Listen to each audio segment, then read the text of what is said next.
was faced with a choice yesterday morning. This past week had been a lot busier than I had hoped it would get, and as a result, I had put off writing this sermon until the end of the week. This is not usually how I want to work, but it does happen more often than I'd like.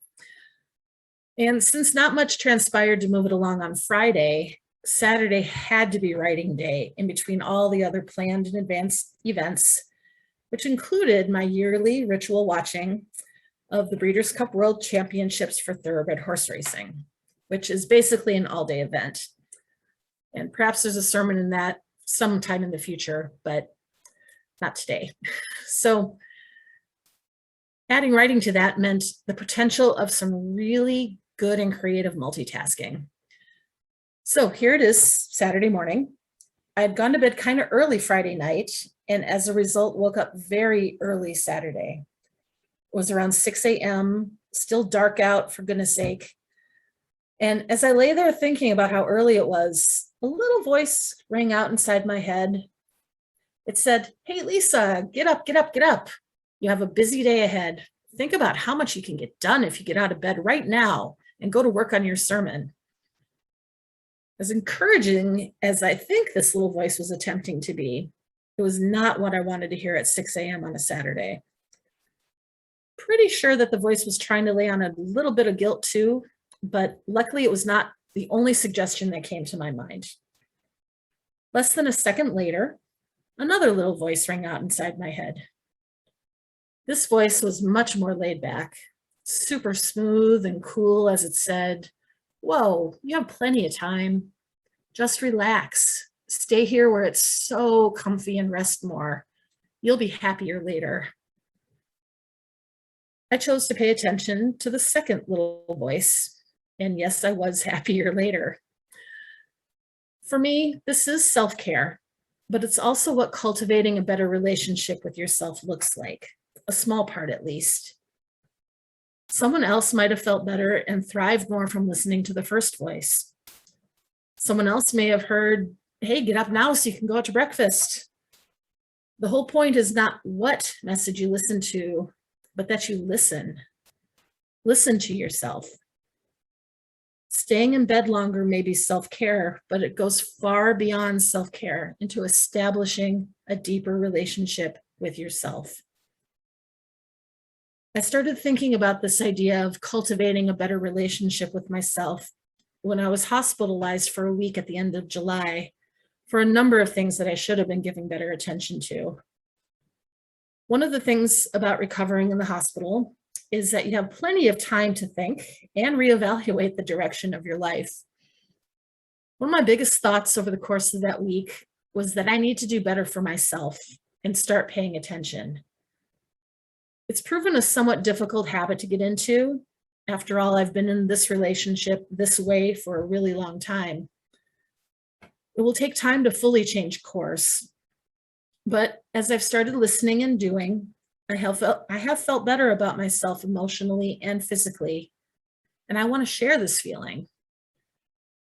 Now, I'm no expert on this, and luckily there are resources out there. If you scour the internet, you will find dozens upon dozens of websites dedicated to cultivating and establishing a better relationship with ourselves, most offering advice that culminates in a list of the top 6 or top 11 or top 3 most important ways to cultivate a relationship with yourself. It's no surprise that pretty much all these lists are essentially the same, but what they have to offer is great and truly very helpful. So let's look at a top 6. The first on this list is to recognize negative self-talk. We can be really hard on ourselves, and those little voices that are ours in our minds can really lay on the guilt sometimes or make us feel less than we should be. Pay attention to that. Don't let that little voice in your head get too negative. 2, get to know yourself. It's hard to believe that we may not know everything there is to know about ourselves, no matter what age we are. Things can surprise us. We can learn something new about who we are every day. So leave space for getting to know yourselves better. 3, practice gratitude for your physical self. No matter what or how your physical self is, it is so important to be thankful for it. These are the only bodies we will have. And I know after my health experiences that even though my physical self needs work, I am so grateful to be in this body. 4, show compassion.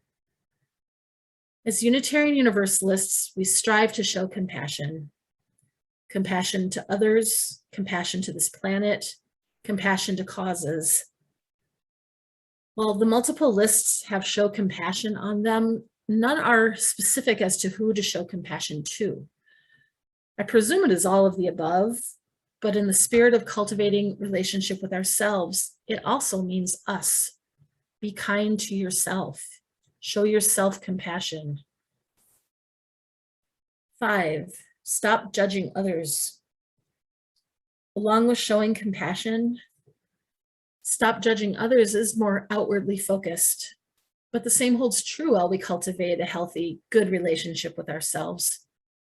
Not only should we not be judgmental of others, we need to turn that inwardly and not be judgmental of ourselves. And number 6, spend some time alone. I know that this sounds less attractive after the past year and a half, when many of us have spent more time alone than ever before, but it is important to have some time to yourself. Remember also that alone does not have to mean isolated. You can spend time alone while in the same space as others, as we heard in the reading Diana just shared. Well, short of turning the sermon into a number of lists, some of those other resources dive deeper into what it takes to begin cultivating that relationship. For example, it's vital to care for your needs. Get enough sleep, eat well, move your body, lay in bed resting longer in the morning if you're able. Stress the importance of making space for yourself to discover and connect to the things that feed you. Prioritize joy in your life. Give focus to your inner world by being self-aware. Be in touch with how you are feeling, both physically and emotionally. Regularly make time for yourself, even if it's only 10 minutes a day. Take that time. We can go even deeper in our cultivation. One of my go-tos for advice and feeling ministered to are the writings of John O'Donohue. He often would write and speak about being in better relationship with yourself, as he did in his book, Beauty, the Invisible Embrace. He wrote here about the needs some people have for perfection and how that affects our relationship with ourselves and then with others. He wrote, "The beauty of the true ideal is its hospitality towards woundedness, weakness, failure, and fallback. Yet so many people are infected with the virus of perfection. They cannot rest. They allow themselves no ease until they come close to the cleansed domain of perfection. This false notion of perfection does damage and puts their lives under great strain. It's a wonderful day in a life when one is finally able to stand before the long, deep mirror of one's own reflection and view oneself with appreciation, acceptance, and forgiveness. On that day, one breaks through the falsity of images and expectations which have blinded one's spirit. One can only learn to see who one is when one learns to view oneself with the most intimate and forgiving compassion." End quote. It's really all about living fully without expectations of perfection. Getting to know who you are by connecting to the core of who you are. Connect to your values and your passions. How do you express yourself? Everyone has a story. Know your own narrative of where you come from and what you've been through. Everyone has experiences that have defined who they are. Know your skills and talents, the things you are strong in, as well as those you're not. Know what you like and what you don't. This goes for foods you like to eat to activities you perhaps don't care for that others do. There's nothing to be ashamed of by honestly saying that you don't like something. For instance, I can honestly say that I do not like journaling. I realize this sounds counterintuitive when all the advice about cultivating a relationship with ourselves encourages writing in a journal. And it's never required of ministers to do this, but is always highly encouraged. But I just don't like it, so I don't do it. I do, however, try to find different ways to journal that are more me. For example, through art. We need to try to appreciate our own unique trajectory through our lives. Where we have been and where we are going both have their effects on who we are. Remember also that we may sometimes be afraid. Fear is often viewed in a somewhat negative light, but fear can be an important part in how we care for ourselves and others. As we cultivate this relationship with ourselves, we probably will be stepping out of our comfort zone. It's okay to feel fearful of what you may encounter. It takes a lot of courage to dive deep. There is so much more to say and talk about in this huge subject. Of all that I've read and studied about cultivating a better relationship with ourselves, one of the more important things I saw was about how creating a better relationship with ourselves can lead to us having a better relationship with others. Zen master and global spiritual leader Thich Nhat Hanh said, "The first element of true love is loving kindness. The essence of loving kindness is being able to offer happiness. You can be the sunshine for another person.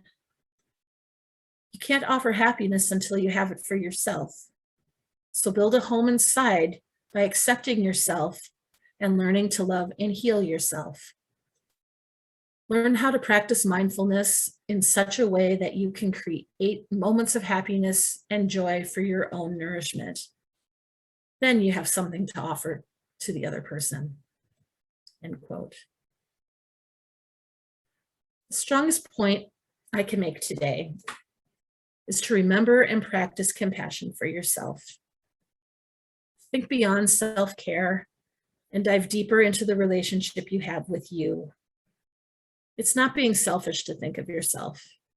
It's not selfish to love yourself. And while it's true that some people take a decidedly different route when it comes to self-love, turning it narcissistic and negative,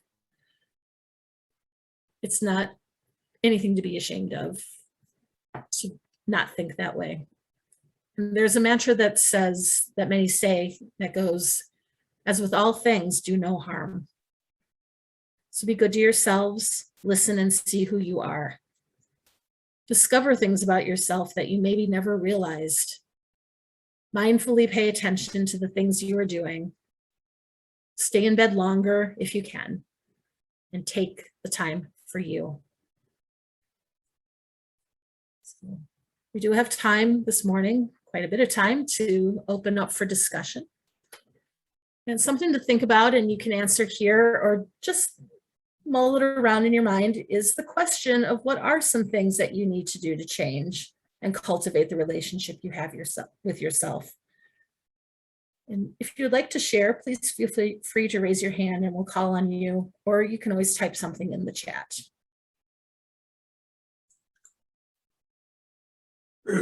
Bruce? After last week's message and today's with Lisa, I brought back a book called How to Survive the Loss of a Love. And as you're talking now about self-care, sometimes all the self-care we get bogged down. What should I do? And there's a lot of little poems in here, or little vignettes of just like anywhere from 4 lines to a page. The one I think for today is, I sat evaluating myself. I decided to lie down. Sometimes it's a lot of work and we just need to let go. And now you think about all the things we need to heal, because sometimes that is healing in itself. But we tend to be over focused on, now we need to do this, now we need to do this, now we need to do this. But I decided to lie down. I think that is a good idea, to just let go at times. That reminds me, Bruce, of it's an actual thing that's happening called the NAP ministry. I don't know if anybody's heard of it. Diana's shaking her head. It's nodding her head, I should say. It's a group, they literally like set up beds and things that people can just go and lay down if they need to, or encouraging to take the time to do that. And so yes, go lay down if that's where your mind is going, go there. Lynn? I had to laugh at Diana's reading because all my life, that's been my refuge, is to have even just a few minutes to read a good book while I'm eating and sort of escape to a different world. And even if I can only do it for a short time, it helps me so much to just refresh and be ready to go back and do what I need to do. So thank you. That was a lovely reading. And I will also add that one of the reasons that Peter and I have been married for over 50 years is he likes the same thing. So the two of us sit next to each other, each reading our books and enjoying our lunch. And it's very companionable. So it does not feel like we're ignoring each other at all. And that's been a real blessing.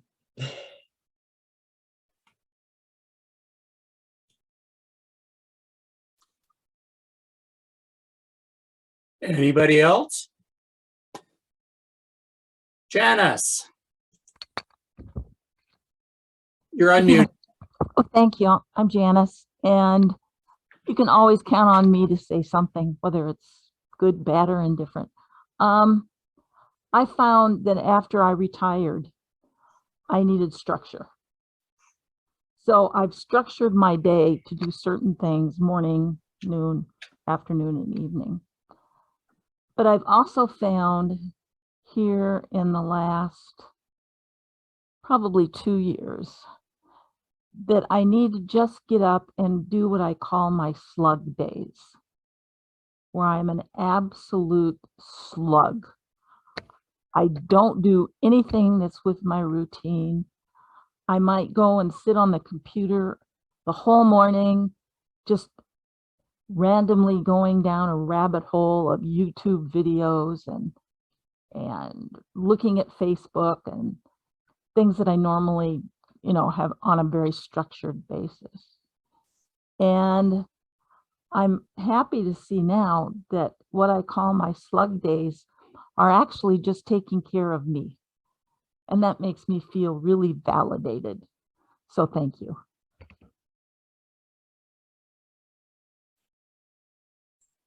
Nothing wrong with having a slug day. Those are fun.